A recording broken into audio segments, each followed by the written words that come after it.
Welcome to the Tuesday edition of One's World. Today is actually St. Andrew's Day, November 30th, but it is also the first week in Advent. And here's my Advent candle, the first one, the candle of hope, just blazing out bravely as the only candle in the darkness. And we're starting Advent slowly. And I want to talk today about the nativity, and I'll continue on Friday when I talk about nativity sets and decoration. I'm not doing very much decoration at all at the moment, just the Advent wreath. And I would like to have a nativity set. I don't have one.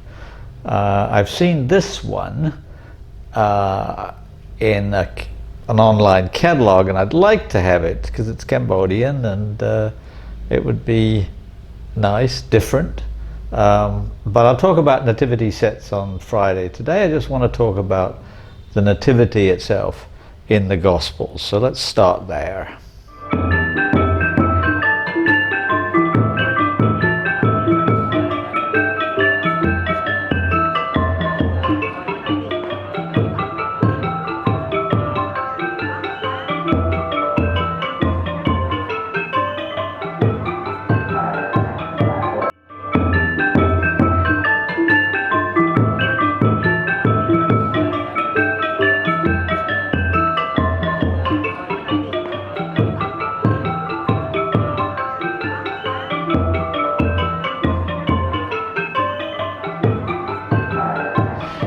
All right, there are two narratives about the birth of Jesus, one in the Gospel of Luke and one in the Gospel of Matthew, both as it happens in chapter 2.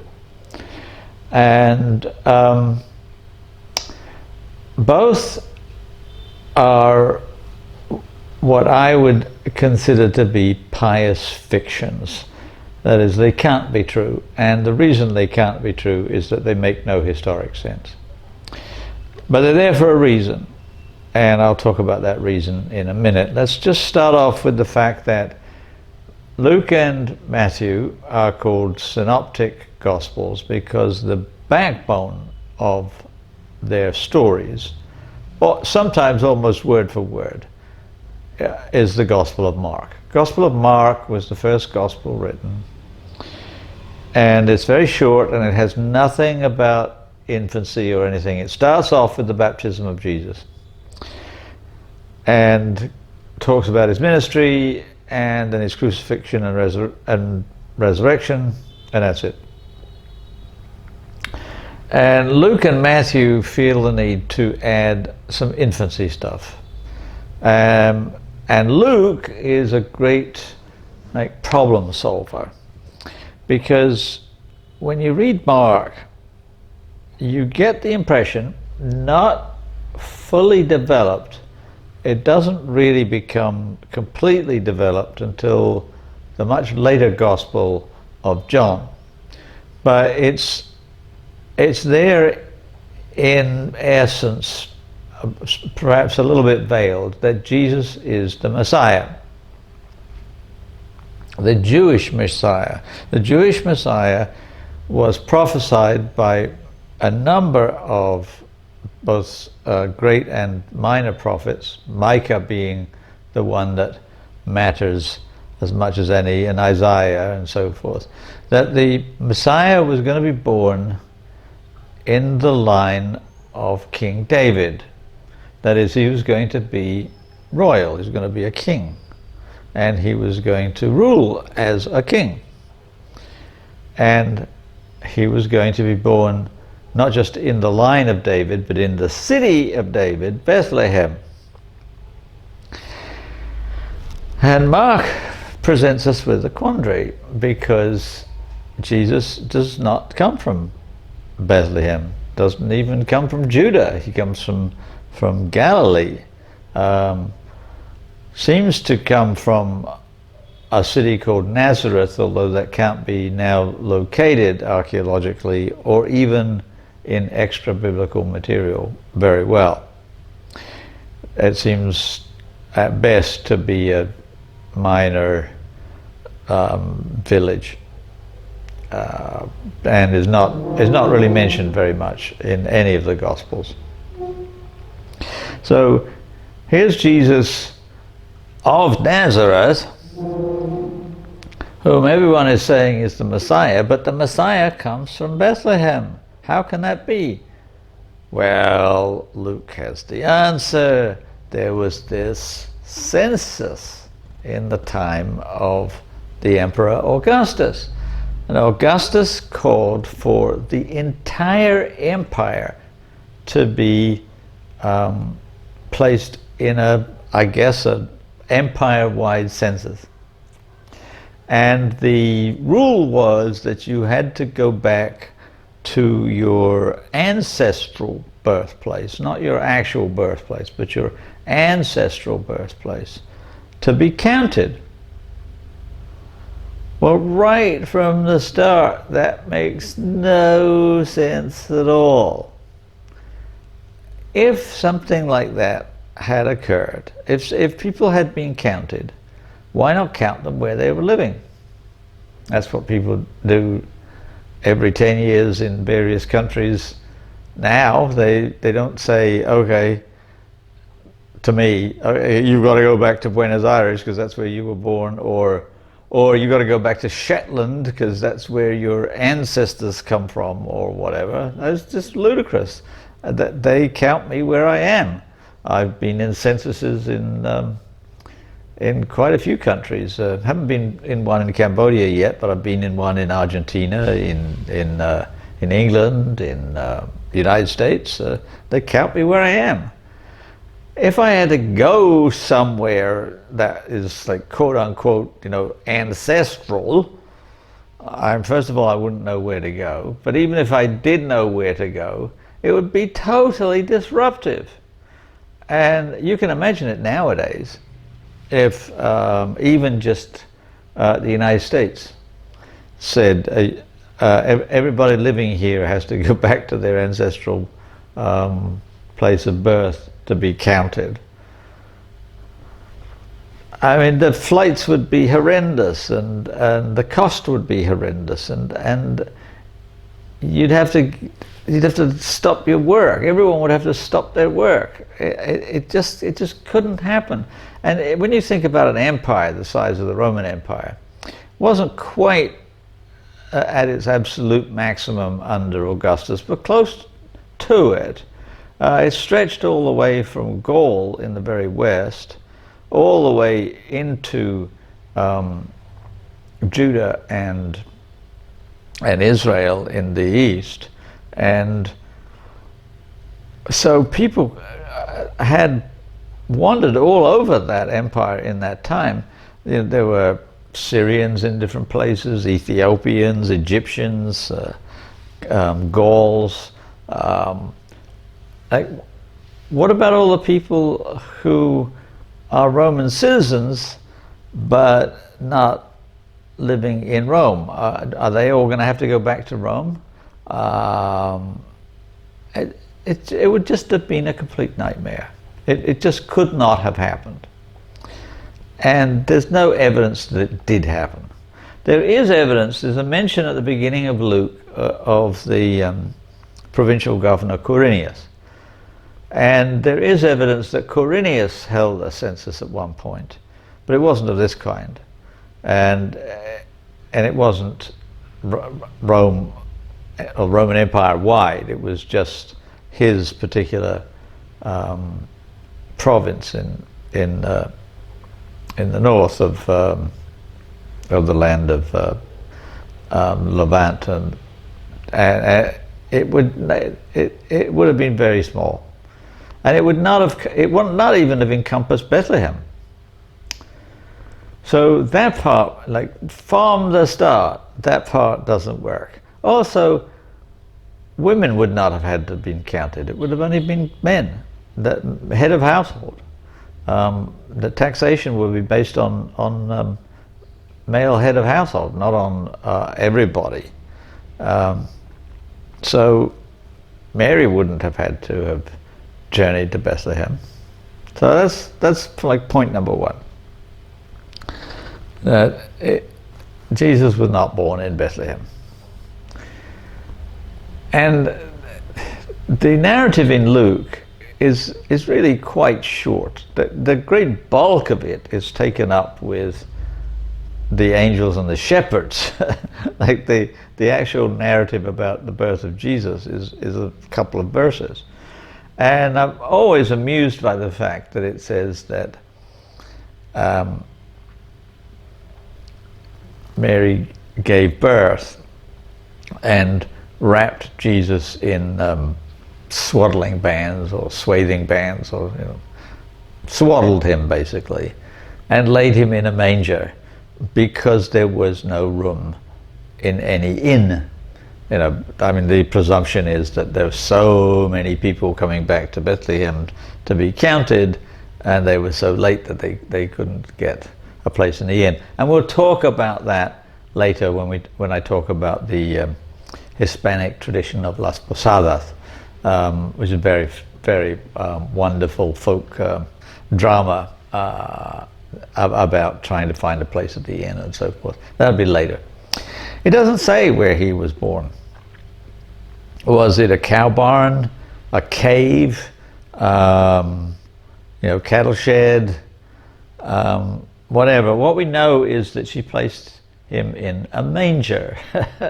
And it's interesting to me that in all of the translations of the Bible into English, they keep the word manger to the point now where a manger is like a baby Jesus bed. It's like a special kind of crib, a crib that baby Jesus uses only. Whereas in fact manger, from the French manger, back certainly in the time of the King James Bible, would have been a common word for a cattle trough, a feed trough. And it would be much better to translate the word now as feed trough, so it would make more sense that it was a humble beginning. But no, manger stays. It has to be, in English anyway, has to be a manger. That a manger is a baby Jesus bed. And the bulk of the Luke description concerns the shepherds. So there's a few verses. There's a verse about the census, and then there's a verse about Bethlehem and the manger, and then verse upon verse upon verse about shepherds watching their flocks by night. And some biblical commentators make a big deal about this, how it must have been in the summertime, because shepherds stay out and watch their flocks by night in the summer, but not in the winter. Well, they're not taking into account anything having to do with the weather in Judah in summer or winter or any other time, and shepherding practices in those areas at those times. That doesn't ever occur. They just say, oh, well, it must have been the summer because they were out watching their flocks by night. And so the angels appear and say that the Messiah is born in Bethlehem. So they go there to where Mary and Joseph are. No idea of how long the journey is, how long it's going to take shepherds. Because we don't know where the shepherds were. They have to go to Bethlehem, so presumably they're not in Bethlehem. Where they are, we don't know. They go to Bethlehem, worship the baby Jesus, then go away. Right. The end. That's the Luke narrative. And then Matthew comes in with a completely different narrative. Matthew says that there are these magi, which we probably can translate as astrologers, because they're looking at stars for a start, and they see this particular star, and somehow or other they know it's the star of the King of the Jews, and that it's a moving star. It's a special star, and they've seen it, so it must be bright, and they've got to follow it. And they're from the east. Doesn't say where they're from, but they have to journey from the east to Jerusalem, because they think, well, if he's the King of the Jews, he'll be born in Jerusalem. And so they head in that direction and encounter Herod, who's not happy that a rival has been born, and tells them to report back to him when they find the king. And they journey on, and the star finally settles over Bethlehem, and so they figure, okay, that's where he is, and they find him in a house, right? So there's nothing about mangers and cattle and sheep and so forth. It's just a house.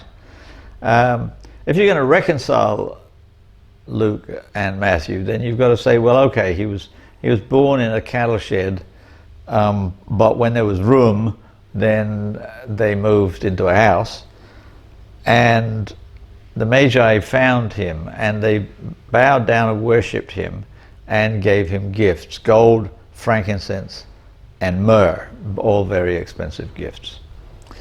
And so frankincense is one of those incenses that I've always liked to burn at Christmas time.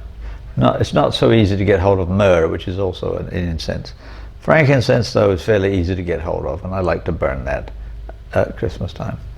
No indication of the number of Magi. It's traditionally 3 because of the 3 gifts, but that's not a fair inference. It's not like in modern tradition, going back a long way, we've got one of them who has a name and he gives gold, and another one who's got a name who gives frankincense, and another one who gives has got a name and he gives myrrh. But there could be 20 of them, and their servants are the ones carrying the gifts that they present them. Or there could be 2 of them. The Greek word is plural, magoi, so there's more than one of them. But we have no idea how many there were, where they traveled from, how long it took them. Now, it's hard to imagine that Mary and Joseph have traveled all the way from Galilee to Bethlehem, and then they just hang around there. Sure, if you've just had a baby, you don't want to be moving the baby straight back to where you came from, like the next day. But you got to get back home. So did they stay in Bethlehem for months and months and months? Well, no. According to Matthew, what happened was that the Magi arrived, and they said that Herod wanted to know, and they got frightened, so they went to Egypt. And they stayed in Egypt until Herod died. Years. Well, how does that happen? How does a carpenter or an artisan, we don't really know what kind of craftsman he was exactly, but let's just say carpenter for the moment. How does a carpenter who comes from Galilee have the time and the money to be able to not only go down to Bethlehem, but then from there go down to Egypt and spend his time in Egypt for years and years and years until Herod died, and then go back to Galilee? It can happen, I suppose. They need carpenters everywhere, but it just seems unreasonable that what both Luke and Matthew are doing is tying up loose ends. They're trying to make sense out of the fact that this holy man from Galilee is being proclaimed as the Messiah, but he isn't what the prophets have foretold, and they trust the prophets. They trust Isaiah particularly, but in the case of Isaiah they also misunderstand. Isaiah says what the Greek speakers in Jesus' time translate as a virgin will conceive, but the Hebrew is very much like the English word maiden. Maiden in English doesn't mean this so much anymore, but certainly 100 years ago you say a maiden is a euphemism for a virgin. But you could use the word to mean a young woman as well. But if you spoke about a maiden aunt, for example, that was a way of talking about an aunt who was not married. And maiden there means virgin. Same as maiden name. When a woman is asked for her maiden name, it literally means the name she had when she was a virgin. And it's always been surprising to me that feminists have not picked up on this. And use sometimes, not always, but sometimes use the word maiden name, which you don't have to use for men. You don't have to say what to a man. You know, what were you doing when you were a virgin? But they ask that of women. So maiden. So the proper translation would be, behold, a maiden will conceive. And so it could just be any young woman. It doesn't have to be a virgin. But Luke gives us the virgin birth, the birth in Bethlehem, the fact that John the Baptist is the cousin of Jesus, the older cousin. And the narrative is saying, well, he was the forerunner. He wasn't the Messiah, because a lot of people at the time thought that John the Baptist was the Messiah. And so the Christian following, the disciples had to somehow merge the two stories so that they could say to the John the Baptist disciples, you know, you come over to our camp, because it's really the same camp. Like John the Baptist was just a forerunner, he's the voice. And there's another mistranslation. He's not a voice that's crying in the wilderness. He's a voice that cries out. And then, quote, in the wilderness make straight his paths. He's not crying in the wilderness. He's crying or shouting, in the wilderness make his paths straight. Lot of mistranslations, because by the time of Jesus, the Hebrew of the prophets was an old language. They spoke Aramaic. They didn't speak Hebrew. So it'd be much like modern people trying to understand Old English or Anglo-Saxon, even perhaps understanding Chaucer, Middle English. It's just not. It doesn't make a lot of sense in the modern world. So they made a lot of mistakes. And so Luke and Matthew are tidying up the narrative, and they get most of it wrong, but it's all come down to us as a narrative which we somehow have to put together and make one story out of. It's really two stories, and they're both fiction. And we make a story out of them. And what we'll do next time is we'll talk about how that turns into the actual physical nativity, which I'd like to have one. Maybe by next Friday I'll have one, and we can talk about nativity sets on Friday, and then on Tuesday I want to talk about the first real Advent St. Nicholas. His birthday is actually, his Saint's Day is December 6th, so it'll be a little bit late.